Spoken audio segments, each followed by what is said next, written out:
Assalamualaikum warahmatullahi wabarakatuh. Today, we will presenting our discussion. It's about the teaching learning material. First of all, my name is Kalifa Fathona as a moderator of the group. And let's talk about teaching learning material. We will start it. Our team consists of the first is Luthfia Hazriany, and the second group is Dwi Nanda, and the third Faricha, and the fourth Sanggita, then Disna, and then Giosany, and the last is me, Kalifa Rizky. So, what we'll discuss? Our group, we will explore the notion of authentic materials and non-authentic materials in teaching learning as a foreign language or EFL in Indonesia, and then I will critically discuss it. So, the definition of authentic material. We will discuss it about my friends, Nanda and Icha, please.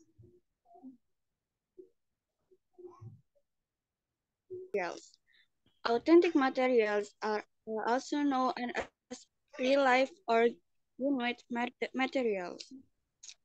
Materials which are aimed at native speakers' daily life and not for teaching purpose. And then non-authentic material are teaching material which are made and designed for teaching purpose only. These materials are planned, designed, and produced based on the curriculum and policy in each country.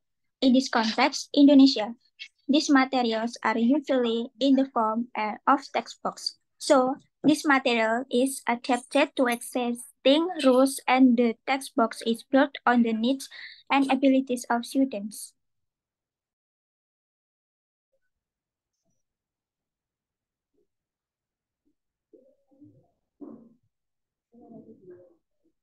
The next material will be presenting by Luthfia and Sanggita. Please.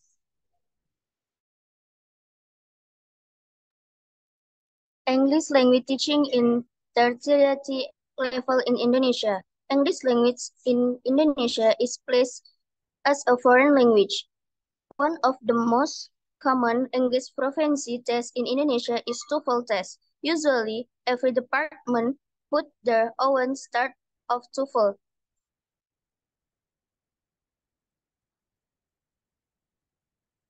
English language teaching in tertiary level in Indonesia.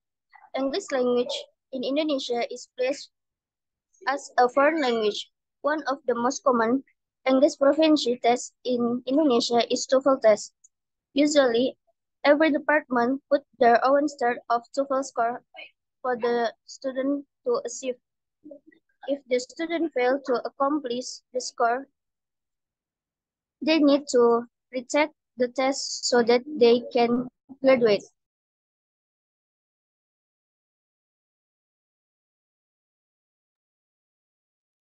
Those real-life materials are considered as suitable materials for language learner as they reflect the naturalness of language, improve learners' motivation, contain cultural content, and positively affect the communicative competence.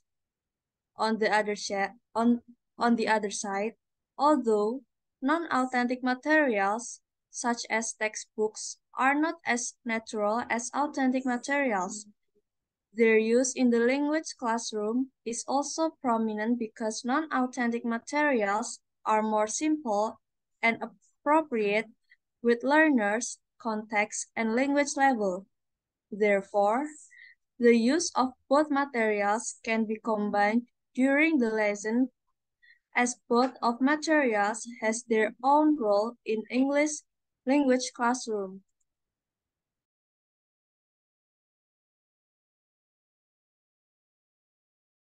We will continue about material evaluation type Brian Tomlinson's, and it's by presented by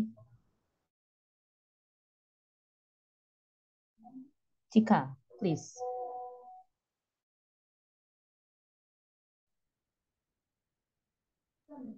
Hello, Chika.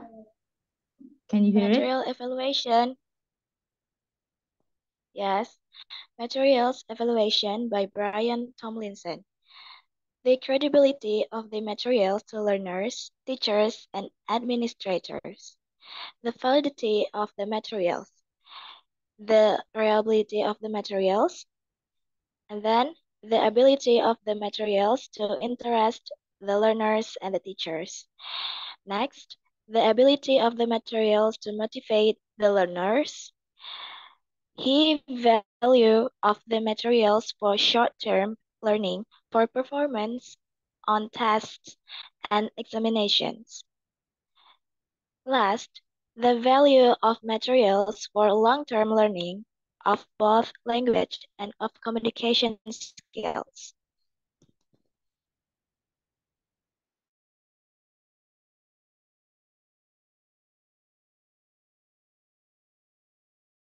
Right. Next, we will continue about material of view common characteristic that is presented by Disna. Please.